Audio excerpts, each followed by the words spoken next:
करते करते उनकी कई दौर हो चुके थे। फिर हमें रात में किसी बहर बुलाया गया मीटिंग करने के लिए पीएमएलएन वालों से। तो हम मीटिंग करने जब वहां पे गए तो ऐसा लगता है कि जब हम जो है कमरा खोलकर घुस गए बस कमरे में, जब आप नजर आ जाते हैं कमरे में तो बोला भाई जो बैठ भी जाओ।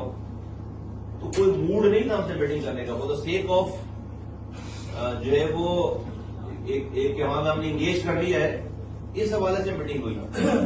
और उस 15 मिनट उस 40-45 मिनट की मीटिंग हुई हमारी। उन्होंने कहा कि आपके बाद अभी दोबारा हमें पीपल्स पार्टी वालों से मिलना है। तो हमने पूछा भाई क्या तय हुआ आपका पीपल्स पार्टी से? उन्होंने कहा सब चीजें कॉन्फिडेंशियल है, हमारे लिख के बात हुई उनसे। दो चीजें आपको बता देते हैं कॉन्फिडेंशियल होने के बावजूद। एक वो ये कह रहे हैं कि आपका मैंडेट 100% जाली है, हमारा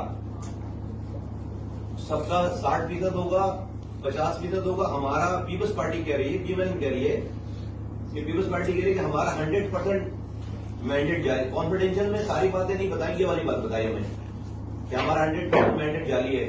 दूसरा ये बताया कि हमारे नंबर पूरे हैं। पीपल्स पार्टी वाले कह रहे हैं कि पीएमएलएन और पीपल्स पार्टी मिलाकर नंबर पूरे हैं, तो एमक्यूएम को बाहर निकालने की जरूरत नहीं है।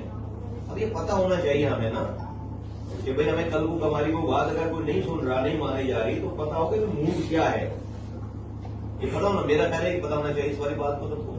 तो उनके नंबर पूरे हैं, उनके नंबर पूरे हैं। और पीपल्स पार्टी का ये सरार है कि भाई एमक्यूएम की जरूरत नहीं है। ये दो बातें उन्होंने हमें पहली मीटिंग में बताई। हमने उनको जवाब नहीं दिया, ही हमने नहीं जवाब दिया, हमारे पास सारे जवाब थे सब लोगों के पास। क्योंकि हम कहते भाई आप अपने जरा मैंडेट की बात करें कौन